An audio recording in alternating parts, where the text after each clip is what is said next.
This week on the show, Apple CEO gets grilled about the new Apple TV, video games spawn machine gun use in Vegas, and mental blanks attack our show. Right here on Behind the Video, Episode 5. This episode of Behind the Video is brought to you by the Independent Media Network. The Independent Media Network helps journalists and content creators create their own jobs by building sustainable online businesses. If you're an unemployed or underemployed journalist or content creator, visit imnct.com for more information. Hey everybody, we are back. This is Behind the Video, episode number 5. Tim, they said it couldn't be done. We're here. We're happening. It's amazing through the use of technology. Hey, on today's show, do you think at the end maybe we'll try to bring in some audience members and see if we can chat with our audience? Let's give that a shot. You can follow us, any of us, on Google+. Just look for my name or Tim's name or Goldie's name, and I'll introduce everybody in a second. And you can follow us and interact with us. And at the end of each show, we're going to open up our Hangout to the world and see who shows up. So at least we're going to try it, right? We're going to try it, exactly. And we'll have our block button ready, so no shenanigans. So joining us today, as always, is Tim Street, who you just heard from, and Goldie Chan. Goldie, how you doing? Hey, I'm doing good. It's starting to get really warm here in LA, but it's kind of overcast, so it's kind of sad, but I'm hoping it'll clear up. And it's nice and warm here in Connecticut too. I'm have my window open. It's a beautiful, beautiful day for a show, and we love the Sally Jesse Raphael glasses there. Well, as I was thinking to myself, how could I look more like a 40-year-old? I was like, well, these glasses are probably a good choice. And for those of us nearing 40, it's like the new 30. So Tim, tell us what's new and exciting in the world of video that you work in. Whew, man, I last week was in Boston for the cable show, and that was kind of cool. I got to take a water taxi. That was fun. Seemed not very high tech at all. It's very low tech, but the cable show was kind of interesting because it seems like there's this new movement for these cable companies to go from the way that they've been doing cable TV to being more of an IP-based delivery of cable TV. So it's interesting because there were visionaries, 10, 15 years ago, guys like Jonathan Taplin. He was actually a road manager for Bob Dylan, and he produced movies for Martin Scorsese. He predicted that cable TV would go IP-based a long time ago, and I think it took 15 years of kicking and screaming. But now, I think really because of the iPad, it's starting to happen. And so you're seeing these mammoth companies migrate over to delivering cable TV via IP so that they can reach all these new connected devices and not be shut out, and also take advantage of the interactivity of Internet protocol. And maybe I can start getting channels that I don't want to watch off my cable plan, so I don't have to pay for all these crappy things I never Yeah, good luck with that. And also, I'm starting to hear that showrunners are really liking the freedom, and Tim, you can confirm this or deny this, showrunners are really liking the freedom that you have on a cable network as opposed to on some of the bigger guys where, before they were all clamoring to get on something like ABC, and now I think there's a lot more freedom to be had with a Showtime. Am I incorrect here? Yeah, absolutely. And even not just Showtime, but TNT and these other drama-based cable channels have a lot more latitude than a traditional network television. And the other thing that we're seeing happen in this TV space is that the showrunners are getting more involved with the social media aspect of the show to try to keep their show on the air or get higher ratings. It used to be with network television, you would make the show, you'd hand it off to the network, and they'd do all the marketing and PR. But what I'm seeing happen now is that a lot of these showrunners are getting hip to the social media, to the Twitter, to the Facebook, and they're building their own communities, and they're making sure that those communities are engaged. And then they're also engaging the cable network and making sure that they're marketing and PR teams are engaged in their social media efforts. So I wonder if we'll see a push-pull there, because if they're not on message, it could upset the networks. So I expect that to happen at some point. We'll hear some story about, I know that there was one showrunner who like literally sent out DVDs of his show for free to people that were fans of the show, and did that kind of behind the network's back. But sneaking around behind the network's back can be troublesome, especially when they have a couple $1 billion to come after you. I heard that Michael Dorn, who played Worf on Star Trek: The Next Generation, you know, like my life for throughout high school, he's in talks actually to try to create a straight-to-DVD or maybe a one-shot cable movie of Worf being a captain of a Federation starship, and this kind of speaks to that you know, this might not have been a series that could sell, but to, you know, a very intense group of Star Trek fans, that this might be something they'd be interested in seeing. So perhaps for some of us sci-fi geeks, there's hope, because all of our shows keep getting canceled. Have you all have any shows that you'd like to see revived through you know, more of a social media driven audience?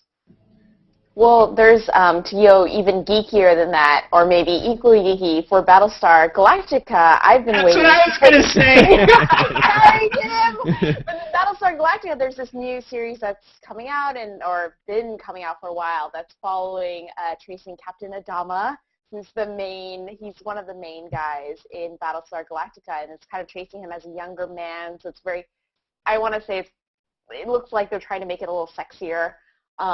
And they've been trying to release it as a TV show, and now it looks like that what they're going to do, and Tim, you of course know this too, looks like they're going to try to gear it towards web, but you know, they're still not sure, and it's still being held up, and being a poor outsider and just a super fan, I have no idea what's going on. But Tim, maybe you have an idea. Yeah, I have a solution for them. I think that they should just get an acne medication company to sponsor the show, because Dharma has a really pocked up face. I shouldn't say that. He follows me on Twitter. Well, he might come after you. I just thought it was battle scars, not acne. All right, well, let's move on to the box office charts. And at the top of the charts this week is Men in Black 3, opened up with a $54.6 million weekend. Not bad. It's almost like it's 1997 all over again. Tim, did you check out the movie yet?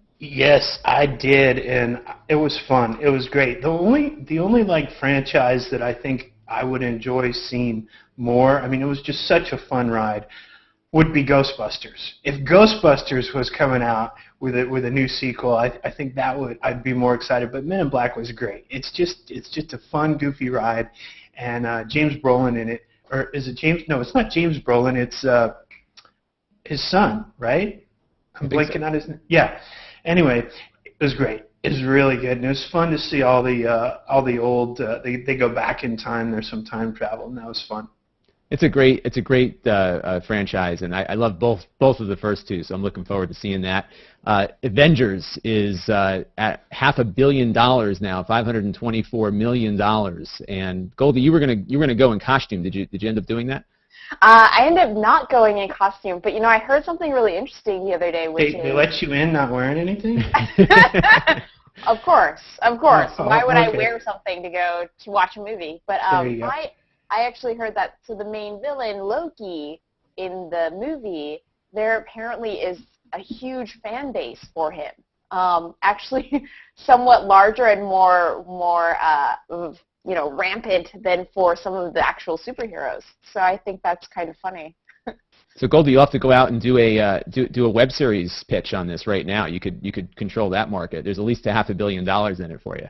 Definitely. I wouldn't mind doing a web series about a villain. Those are always really fun. Those are fun. Those work pretty well. It seems like people want the good guys in the big screen, but they'll take their villains online. So there could be a market there. Battleship did a little bit better. It picked up $11 million this weekend. So perhaps you know, people said, "How? Geez, is this that bad?" So we'll see how that goes. Dictator had a $9 million weekend, $43 million gross so far. Have any of you seen that yet? I've been eager to go watch that. No, no, I may go see it. It just that compared to Men in Black, there was no competition. Yeah, it's hard to match those up. I have a lot on my Netflix list for later this winter, I guess. And then the fifth one is the Chernobyl Diaries, which I'm not familiar with. So maybe one of you can fill me in on that one. Yeah, that's Oren Peli's new latest horror film, and he did. I'm totally blanking now, but you will all know it once I unblink over what he's last done. But yeah, I think it has a 30% right now on Rotten Tomatoes. It's looking a little. It's a little soft. A little maybe like a yeah, like a pass. What's the one that's only in 4 screens this week? Like 2 screens in LA, 2 screens in New York, and it's got like a 93 Rotten Tomatoes. It's a big director, not Wes Craven, look at me. It's too early. I need some more coffee. I think we'll have to get a chat room going so then our collective shared minds could help us out with these when we don't know the answer to something. So we will have that soon right here on Behind the Video. Yeah. One thing our producer Jason Perrier found this week was a story from Forbes about a machine gun craze taking hold because of movies and video games. And apparently in Las Vegas, you can go to these shooting ranges and just shoot whatever gun you want. And a lot of the owners of these places say that video games and movies are kind of driving this interest in it. And for one thing, it's kind of comforting to know that people aren't shooting people with these things. They're shooting targets, which is good. I'm curious, just kind of an interesting little side note, how, there's kind of a growth in an industry related to that. The video game Call of Duty and has certainly been one of those drivers. So to either one of you, have you gone to a machine gun shooting range recently? Alex Lindsay, our old podcasting buddy, every time he goes to Vegas, he goes to shoot machine guns. Really? So, yeah, Alex likes to shoot the machine guns in Vegas. I'm going to have to go do that the next time I'm in Vegas. I don't know about, hey, Goldie, have you fired any heavy weaponry lately? I haven't fired heavy weaponry, but I've gone shooting regular guns. One of my friends, she is a sharpshooter, a professional sharpshooter, so she actually has been telling me that there's been this huge uptick in women who actually want to learn how to shoot a gun. And I kind of want to sort of imagine that there's probably a bunch of other people who are learning archery right now because of the Hunger Games. Right. So there apparently is this huge uptick in people wanting to learn how to shoot a bow and an arrow for no reason other than, it's in this book/movie now. And there's a rising YouTube star actually doing some of this gun shooting. His name, he calls himself the Professional Russian. And from what I gather, he's not actually Russian, but he has a pretty funny Russian accent. And he has access to probably some of the heaviest weapons I've ever seen in my life. He has a mortar, machine guns, a tank he drove to a McDonald's drive-thru.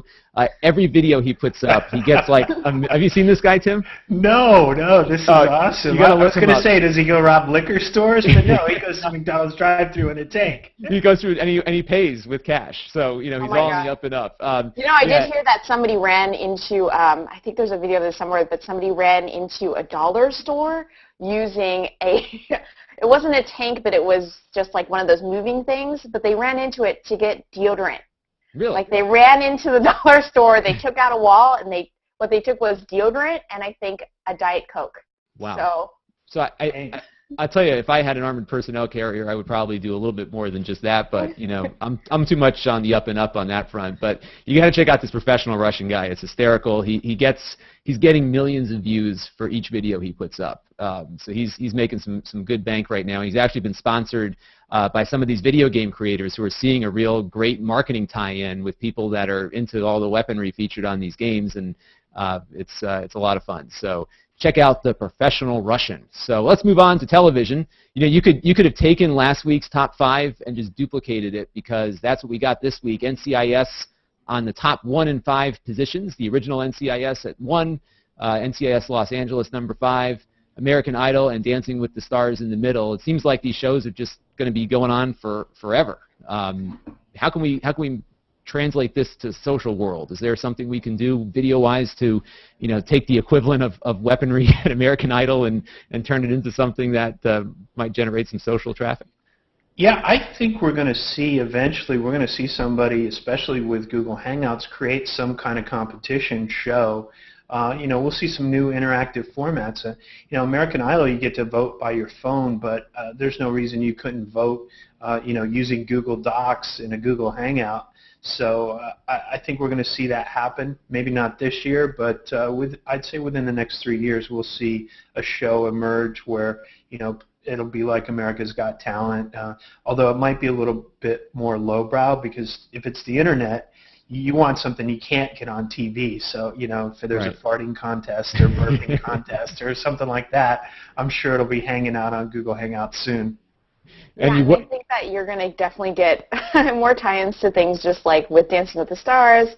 I've been seeing a lot more tutorial videos on just how to dance, which is really interesting. So you're getting more basic content tied in. And the how-tos are always good. You won't not see a farting contest on Behind the Video. Sorry to disappoint you. But let's move on to cable. Cable NBA is still dominating TNT and ESPN, splitting the first 5 spots for a number of games that were airing this week. History Channel is still leading the pack, talking about old junk. Pawn Stars, 6 and 7 on the top 10. American Pickers, number 8. Have you ever watched American Pickers? Both those shows, Pawn Stars and American Pickers, it's like a guilty pleasure. You start watching, and with the Pickers, they go into people's houses, and so they'll walk into all these hoarders, and you just go, oh my God, they got so much junk in their house.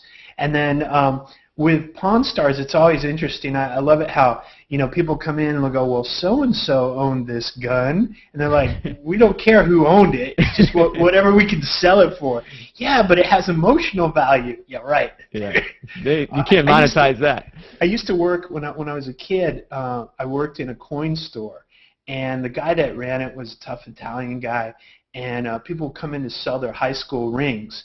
To sell the gold. And he'd go, you sure you want to sell this? They're like, oh yeah. He goes, well, I got to weigh it. They're like, okay. So then he'd slide it on this metal rod, and then he'd take a hammer and he'd break the glass, and everybody would freak out, oh, you're breaking my ring. He's, you want to sell it or not? And then he'd get all the glass out of there and weigh it, and they'd be in tears. They didn't realize that it was going to be melted down. They thought that somebody would want their high school ring. So much for that. My gosh. The WWE is at the number 10 position, so guns and wrestling tend to do pretty well, I guess. So I'm excited for some upcoming cable shows, in particular Breaking Bad. I don't know if either one of you are fans of that, but that show returns on July 15th. I think it's one of the best written and acted shows on television on any network. Really looking forward to that. Goldie, are you a Breaking Bad fan?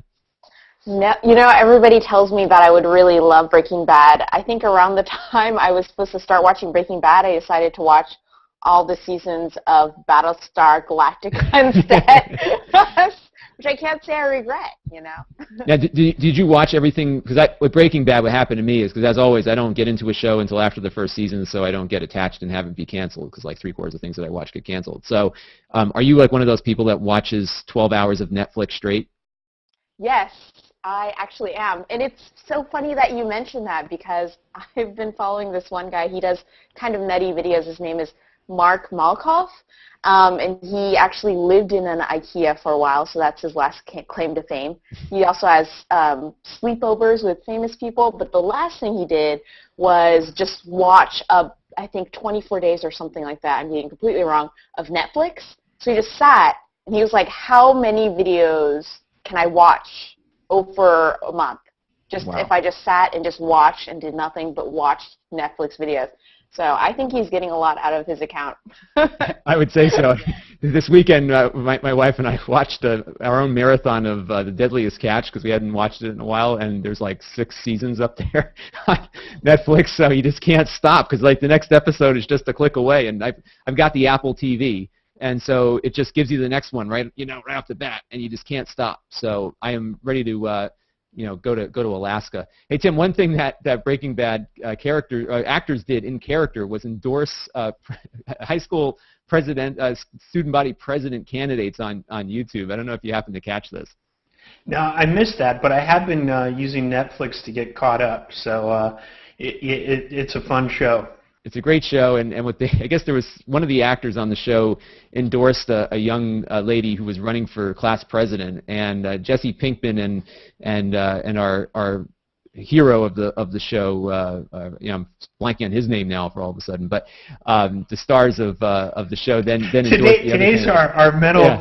our mental mind drop day. It must be because we have beautiful weather on both coasts, and our minds are just outside right now. I'm just waiting for one of these days then when one of us has bad weather and then the other one is just, off in loopy land. Yeah, I'll be like, I haven't seen the sun in a week and a half. And so some good stuff happening. There's also some new shows appearing on cable. Well, actually, returning shows appearing on cable this summer.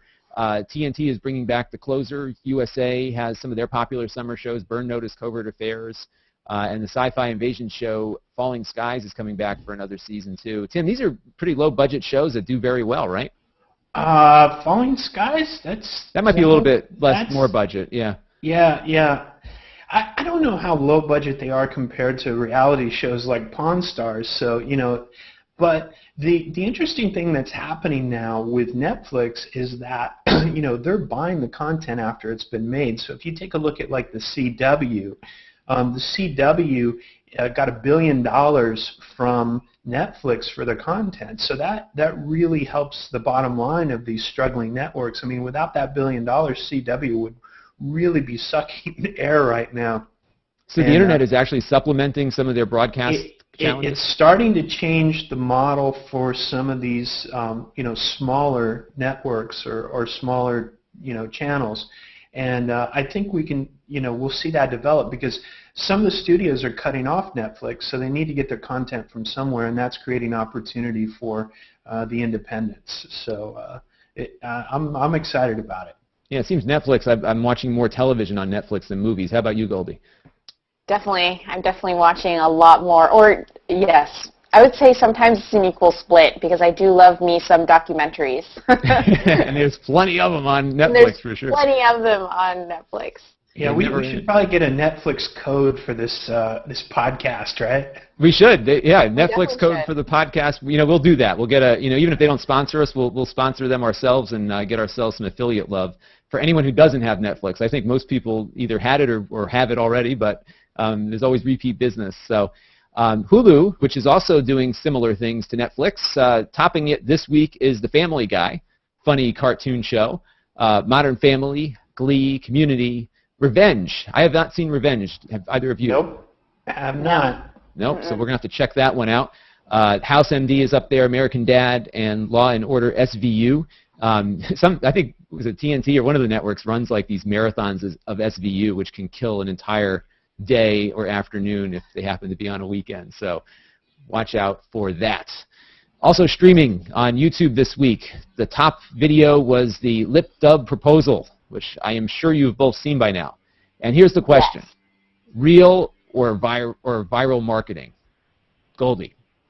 You know what? I actually want to throw my hat into the ring of that it was real, mostly out of wishful thinking. For purely wishful thinking that, this really adorable couple actually had this guy who sat down and got all of his fellow, because he's an actor. So she's an actor too, actress. And she's an actor or actress too. So I think, it looked like the other people in it were actors. So it looks to me like it was just a bunch of actors got together and really well choreographed something. What do you think, Tim? I think it was done to market their acting skills. Oh, interesting. So, because I was thinking, at the beginning of the video, the only brand they mention is a Honda CRX. That we're in the back of our Honda CRX.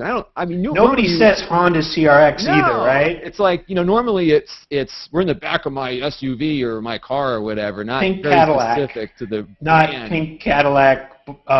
Escalade. Seville, right. Escalade, yeah. So I was thinking that, but perhaps maybe there's like a little product placement. Maybe they're really savvy marketers, and not only do they savvy their acting skill or market their acting skills, but got a sponsor in it to boot. So It's up to like 8 or 9 million views already. This reminds me a lot of that wedding video where people were dancing down the aisle, and that was credited with relaunching Chris Brown's career. So I often thought that one had a little bit of marketing stuff behind it too, because this stuff doesn't get pulled off of YouTube either. It just kind of it stays up there, and with the copyrighted issues all abound. So that was there. I watched about 15 seconds of this one before I just didn't really find how 4.5 million people would find it interesting. But Jenna Marble's how a girl packs a suitcase. That's interesting stuff. You got unmentionables that go in a suitcase, right? So that creates a little mystery in your head. You gotta take a look, see what it's about. Yeah, Goldie, did you watch the How to Pack a Suitcase? I have not watched the How to Pack a Suitcase yet, but I'm going to make a wild guess and say that this video is not intended for girls, but it's probably intended for men. Is that maybe to understand why we have to bring so much suitcases with us on vacations with our significant others, perhaps? But I often have to drag around a couple extra suitcases that I don't want to. So the third place video this week, Ray William Johnson. This guy is a machine. Whatever he puts up ends up in the top 10 week after week. Tim, how much money do you think he's making? My guess, and this is totally a guess, would be somewhere in the neighborhood of $100,000 to $150,000 a month. Wow. That's my guess. Really, just from that, if he's getting 3 million views a week, he's pulling in that kind of money. Yeah, well, it depends on how many videos he's got across his channel, and then also is he getting any sponsorship money, any deals, any appearance fees, those types of things. It's just a guess. And Goldie, I don't know if you've seen some of Ray William Johnson stuff, but a lot of it's aggregated, right? He's kind of doing similar to like a Tosh 2.0 thing, where he's grabbing other people's videos and putting them into the feed. How do you feel about that? What would, if one of your videos got mentioned in something that was getting more ad revenue than the original content was? I mean, I think it's fine as long as it basically directs traffic to whatever that original video is. I think it's funny because I know that actually one of my friends, she does what I do for fun, which is dresses up like anime characters, but she does it for a living, and so she actually got mentioned. She does it for a living, and so she got mentioned in one of these shows as, "Hey guys, check out this girl. She dressed as White Phoenix, from And do people hire her to dress up as anime characters, or is it like a marketing thing? Yeah, actually, some video game companies hire her, and she actually makes costumes from scratch and dresses up like characters. Wow. There is a job for everyone out there in this economy. That's exciting. So, number 4, our friend Smosh, who was on the top 10 last week, also got another one in here. This one on giving advice on how to cheat on your girlfriend. And I think the moral of the story is that it's never a good idea to cheat on your girlfriend. And again, this is more teenage humor. Just don't have one. You're too young. Get rid of her. You don't need her. Life is, plenty of time. So that was, I watched part of that one, and again, that was when we were talking before the show about aging, and that was one of the things where I realized I'm getting older because I just didn't see the humor in it. So. And number 5 was Loreen Euphoria Live, the 2012 Eurovision Song Contest semifinal. I didn't actually get a chance to watch this one. It was, so I haven't seen it. I'm sure it was great. I don't know about the two of you, but what do you think? I think we need to watch more of these videos. I think we do. I try to watch as many of them as possible. And you get to one of these how to cheat on your girlfriends, I'm like, oh, I can't watch any more of this crap. But I guess a lot of people do, so it works out pretty good. So let's look at some news briefly before we have to mosey on to our paying jobs. Apple CEO was at the All Things V conference this week and getting peppered with questions about television and what Apple plans to do there. Steve Jobs said to his biographer that he finally cracked the secret of TV and how to make it work in with the same formula that drove Apple to media dominance throughout the first part of the century here. Do you think he wrote that down before he passed, or? I hope he did. Yeah. Because otherwise Tim Cook is not going to have anything to talk about. He was very, very cagey on the details. He did say that Apple TVs are selling like hotcakes, or maybe comparably to other TV devices that they've offered. In fact, he said in the first 5 months of this year, they've sold as many Apple TVs as they did all of last year. And we also know Roku is out there, and there's a lot of Xboxes and Blu-ray players there as well. So Goldie, let me ask you as a content person, the dream of all of us is to have an easy way to get our stuff on television. How would you like something like this to work from a discovery of content standpoint? I'm just completely blanking as you asked me that question. But I mean, obviously, as a content producer, I want to get my stuff out to as many eyes as possible, especially as an independent producer. So, I mean, there's just nothing bad about having shows that are, say, tied to one particular content box, as long as there's actually eyes watching that particular channel. I think Apple TV is great, and Roku is very interesting, and there are actually, I think, a couple of competitors that are coming up in the space, or maybe not really viable ones right now, but ones that are certainly trying to cash in on this. And Tim, what are you hearing out there for getting stuff on television? Because if I've got a YouTube video, I can send it to a friend, they can click on it with their mouse and pop it up on their screen with very little friction. On Apple TV and Roku, I've got a remote. Maybe I've connected my app to it, so I've got the on-screen keyboard on my iPad or my iPhone, but it's still really hard to get people to hit a single button and get their thing on a television. So have you hearing anything out in the industry about how to address this issue? I know that the company you work for does a lot of advertising through these mediums. What are you hearing that's hopeful for people that want to be able to get stuff to televisions quickly? Well, I mean, it's all the same stuff that we've learned, and you know, it's not just about TV anymore. You know, that's kind of an old media mindset. It's about building a brand and creating something where people want to tune in on a regular basis. They want to check it out. You know, if you take a look at some of the leaders in the space of what's going on across these connected devices, take a look at Wall Street Journal Live.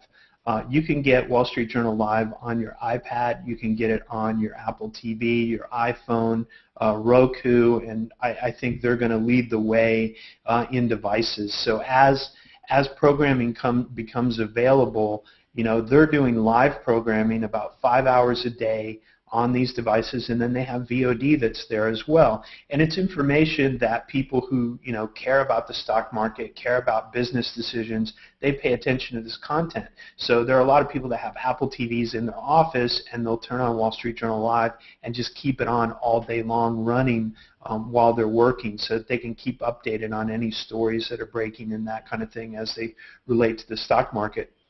And I think that's what it's about. It's about building a brand and serving that niche. You know, the company that owns Wall Street Journal Live is News Corp. They could have Wall Street Journal on cable as a cable network, but they've decided to make it an over-the-top play. They're also doing something similar with Fox News Digital. So they have a separate Fox News channel that's on the Roku, and I'd expect to see that going to other platforms as well. News Corp seems to be the leader in this space. You look at what they're doing on the iPad with the daily. They're really reaching out and trying to figure out how do they take what they've been doing as a news business and make it work on these new devices in a way that's engaging and informative and really builds an audience. And so I think whatever you're doing, you need to take a look at how you're going to serve your audience and what you're going to bring to the table with these new devices, because it's not about TV, it's about the places that you have access to build an audience, whether it's iTunes podcasting, whether it's Google Hangouts, whether it's YouTube. You'll find your audience someplace if you make content on a regular basis, and you make it somehow either emotionally engaging or informative so that people need to tune in. And one of the things I love about the Apple TV is that AirStream feature, AirPlay feature, which works amazingly well. So there is a lot less friction in getting content over there. That's what I'd like to see is somehow being able to watch your show both on the big screen and on the iPad at the same time, and navigate with your iPad. Actually swipe things on your iPad and have them change on your TV. I think that opens up a whole new way for us to create interactive TV formats, to where we could be interacting with that iPad and making things change and happen on the screen. You know, whether it's you know, looking up sponsored recipes while watching a cooking show, or checking out the leaderboard for a sporting event. But having that video content available on both screens, but navigating with the iPad, to me seems like the future.